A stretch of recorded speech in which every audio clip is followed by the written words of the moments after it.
हजरत अब्दुल्लाह और हजरत आमिना की शादी। हजरत अब्दुल्लाह कुरैश के हसीन तरीन नौजवानों में शुमार होते थे। उनका चेहरा रोशन सितारे की मानिंद था और कुरैश की बहुत सी औरतें उनसे निकाह की ख्वाहिशमंद थीं। हजरत अब्दुल मुत्तलिब ने उनके लिए हजरत आमिना बिन्त वहब का चुनाव किया, जो कुरैश की बाज़ज़त और नस्ब के लिहाज से आला खातून थीं। जब हजरत अब्दुल्लाह अपने वालिद के साथ शादी के लिए जा रहे थे, तो रास्ते में काबे के पास एक औरत ने उन्हें देखा। ये वर्का बिन नौफल की बहन थी, जिन्होंने अपने भाई से सुना था कि आखिरी नबी की आमद करीब है और उनके वालिद के चेहरे पर नूर होगा। इस औरत ने हजरत अब्दुल्लाह को देखा तो फौरन उनसे निकाह की पेशकश की और कहा, अगर तुम मुझसे शादी कर लो तो मैं तुम्हें उतने ही ऊंट दूंगी जितने तुम्हारे बदले कुर्बान किए गए थे। हजरत अब्दुल्लाह ने जवाब दिया, मैं अपने वालिद के साथ हूं, उनकी इजाजत के बगैर कुछ नहीं कर सकता।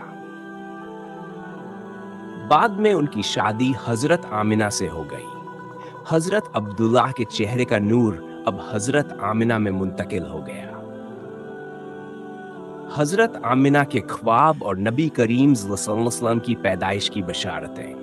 हजरत आमिना फरमाती हैं, जब मैं माँ बनने वाली थी तो मेरे पास एक फरिश्ता इंसानी शक्ल में आया। जब मैं नीम बेदारी की हालत में थी, उसने कहा, तुम इस उम्मत के सरदार और नबी की माँ बनने वाली हो।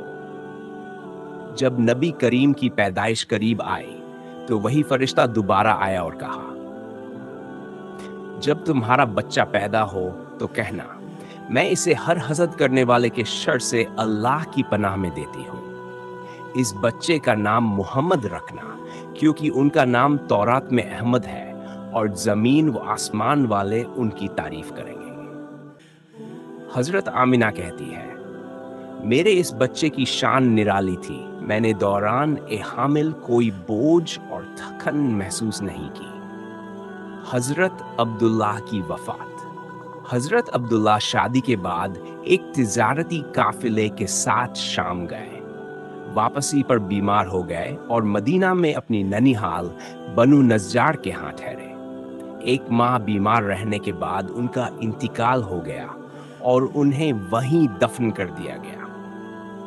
हजरत अब्दुल मुत्तलिब ने जब यह सुना तो अपने बेटे जुबैर को भेजा, मगर वह मदीना पहुंचे तो हजरत अब्दुल्लाह वफात पा चुके थे। यही वह अलामत थी जो साबिका आसमानी किताबों में बताई गई थी कि आखिरी नबी के वालिद का इंतकाल उनकी पैदाइश से पहले होगा। नबी करीम की आमद की बशारतें। हजरत ईसा ने नबी करीम की आमद की बशारत दी थी। कुरान में अल्लाह ताला फरमाते हैं, और जब ईसा इब्ने मरियम ने कहा, ए बनी इसराइल, मैं तुम्हारे पास अल्लाह का रसूल हूँ, जो मुझसे पहले तौरात की तस्दीक करने वाला हूँ, और जो मेरे बाद एक रसूल आएंगे जिनका नाम अहमद होगा, मैं उनकी बशारत देने वाला हूँ। चुनांचे जब आप सल्लम की विलादत हुई तो दुनिया में एक ऐसा नूर फैला जिसने शाम के महलात तक को रोशन कर दिया। नबी करीम की विलादत ए बासदात। रबीउल अव्वल की डूडानवी तारीख सुबह के वक्त नबी करीम तस्सम दुनिया में तशरीफ लाए।